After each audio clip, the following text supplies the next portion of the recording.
आज जो बात करते हैं देश के टुकड़े करने की, आप लोगों को यह सोचना पड़ेगा कि राहुल गांधी जी के पिता स्वर्गीय राजीव गांधी जी, जिनको बम से उड़ा दिया गया, देश के लिए शहीद हो गए, उनको टुकड़ों से ही उनकी पहचान हुई। ऐसे राजीव गांधी जी थे। इंदिरा गांधी 36 गोलियां लगी उनके, देश के लिए शहीद हो गई, आतंकवाद का खात्मा किया। उनके लिए आप ऐसी बात कहते हैं। महात्मा गांधी, जिन्होंने देश की आजादी की लड़ाई लड़ी, पूरी दुनिया के अंदर मिसाल बने, आज नेहरू गांधी परिवार की आप बात करते हो, जिस परिवार के 3 प्रधानमंत्री होते हुए आज तक दिल्ली में जिनका घर नहीं है। आपने इंदिरा गांधी का घर छीना था, वो किराए के मकान में रही थी।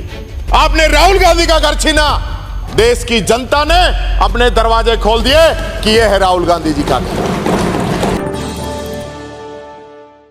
एक इंजन तो विदेशों में चल रहा है और दूसरा जो हमारा इंजन है, जो उम्मीद थी कि शहीदों के घर जाएगा बैठने सांत्वना देने, वो लगातार दिल्ली के ही चक्कर लगा रहा है। मुख्यमंत्री जी बीच में 2-3 बार कई लोगों से मुलाकात हुई। मुख्यमंत्री जी सक्षम है वो जवाब दे। जो लोग आपसे मिलने गए थे, मिलने गए, गेट पे पूछा, पता चला मुख्यमंत्री जी दिल्ली गए हैं। फिर वो 2 दिन बाद फिर वापस गए, फिर पूछा मुख्यमंत्री जी हैं क्या, फिर पता चला मुख्यमंत्री जी दिल्ली गए हैं। और पिछले काफी समय से, क्योंकि दिल्ली के अंदर सरकार बनी थी, उम्मीद थी कि बजट में कुछ लेके आएंगे, बड़ी बड़ी बातें की गई। और यहीं पे मुख्यमंत्री जी, यहीं पे इसी सदन में आपने कहा कि मैं राजस्थान का भागीरथ बनके 13 जिलों की आरसीपी और शेखावाटी के अंदर यमुना का जल लेके आऊंगा। आप अपने आप को भागीरथ बनाना चाह रहे हैं। भागीरथ तब बने थे जब गंगा आ गई थी। एक बूंद पानी किसी भी जिले के अंदर आ गया होता, आप बता दीजिए। 7 महीने हो गए, एमओयू आ गया हो तो बता दीजिए, डीपीआर आपकी बन गई हो तो बता दीजिए। फिर काहे का डबल इंजन है? और बजट के अंदर ईआरसीपी का, इस बजट का नाम आ गया हो राजस्थान का, तो बता दीजिए। मैंने तो चश्मा लगा के खूब देखा। अरे बैठिए, आवाज नहीं कि कहीं तो बजट के अंदर राजस्थान का नाम आ जाए। अरे ये काम मेरा है, सवेरे भी आपको टोका था, लेकिन ये मेरा काम है। लेकिन राजस्थान का नाम आने की बजाय जिन लोगों को कहते थे पीठ में छुरा भोंकने वाले हैं, पलटू चाचा हैं, उनको पूरे देश का जो पैसा है वो देश का बजट नहीं होके सरकार बचाने वाला बजट आप लोगों ने कर दिया।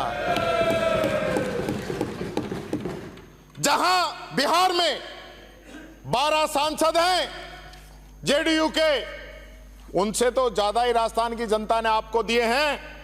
वो लेके गए हैं 58,900 करोड़ रुपए। आंध्र प्रदेश में हमसे 2 ही सांसद ज्यादा हैं, 16 हैं वहां, वो लेके गए हैं 50,475 करोड़ रुपए। अब मुख्यमंत्री जी आप बता दीजिए कि अब ये इंजन किधर चल रहा है, ये आप बता दीजिए। ये जो आप रोकते हो ना मुझे बार बार, इसी पे 2 लाइनें कहना चाहूंगा कि मुट्ठी में कुछ सपने लेकर भरकर जेबों में आशाएं, दिल में है अरमान यही, कुछ कर जाएं कुछ कर जाएं, सूरज सा तेज नहीं मुझ में, कि सूरज सा तेज नहीं मुझ में, दीपक सा जलते देखोगे, अपनी हद रोशन करने से तुम मुझको कब तक रोकोगे, तुम मुझको कब तक रोकोगे। आप बात कर रहे हो राहुल गांधी जी की, आप क्या बराबरी करेंगे राहुल गांधी की। आज राहुल गांधी जी ने इस देश के आजादी से पहले के सबसे अमीरों की गिनती में शुमार मोतीलाल नेहरू, उनके बेटे पंडित जवाहरलाल नेहरू, जिन्होंने अपनी पूरी जिंदगी, पूरे ऐशो आराम, पूरी अपनी देश के लिए अपनी जमीन जायदाद सब उन्होंने देश के नाम कर दी। उनके लिए कवि प्रदीप ने लिखा था कि फूलों की सेज छोड़कर दौड़े जवाहरलाल। आज जो बात करते हैं देश के टुकड़े करने की, आप लोगों को यह सोचना पड़ेगा कि राहुल गांधी जी के पिता स्वर्गीय राजीव गांधी जी, जिनको बम से उड़ा दिया गया, देश के लिए शहीद हो गए, उनको टुकड़ों से ही उनकी पहचान हुई।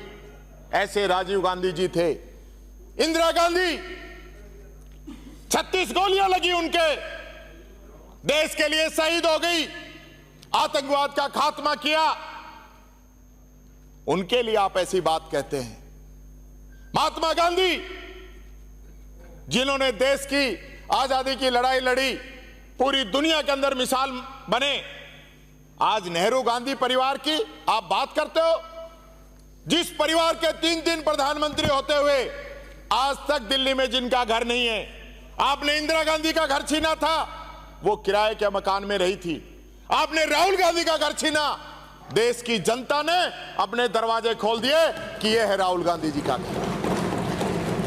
जिस राहुल गांधी ने अपना बचपन अपने हाथों में अपने परिजनों की मौत को देखा हो, 7 साल के अंदर 2 मौत जिसने परिवार के अंदर देखी हो, जिसको नाम बदल के पढ़ाई करनी पड़ी हो, जिसने पूरे देश की पैदल यात्रा करी हो, जो 5वीं बार संसद का सदस्य बना हो और नेता प्रतिपक्ष हो, उसकी आप पर बात करोगे।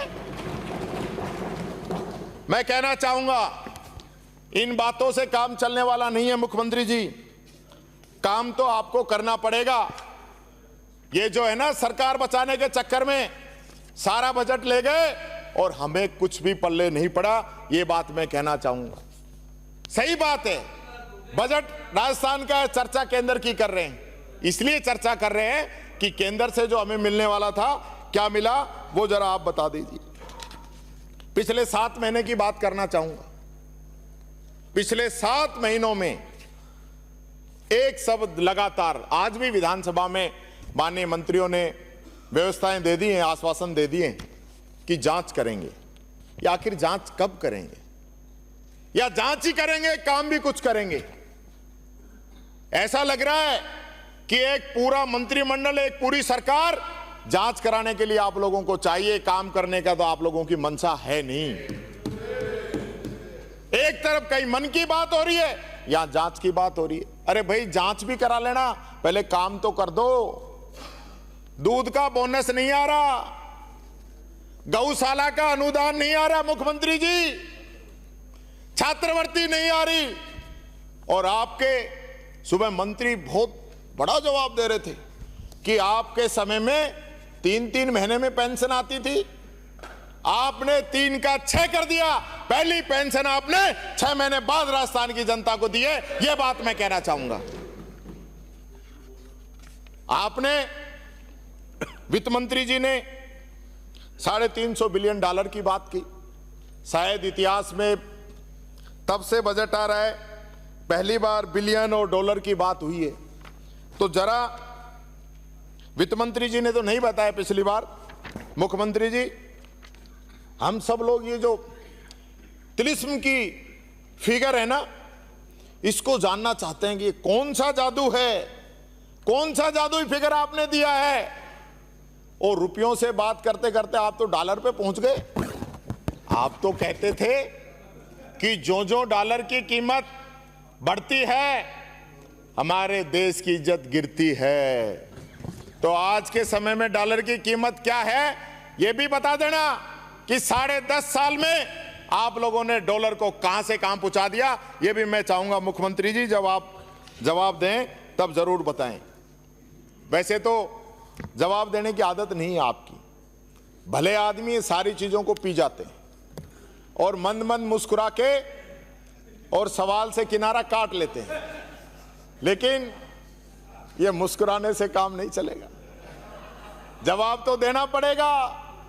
आप पूछ रहे थे उस दिन कि आप कौन हैं जो एमओयू के बारे में जानना चाहते हैं। सरकार हमारी, एमओयू हमारा, आप कौन होते हैं पूछने वाले। मैं कहना चाहूंगा मैं वो पूछने वाला हूं जो बाबा साहब भीमराव अंबेडकर के संविधान की वजह से राजस्थान की जनता ने आपसे सवाल पूछने के लिए इस पद पे बैठाया है। मैं वो हूं आपसे सवाल पूछने वाला।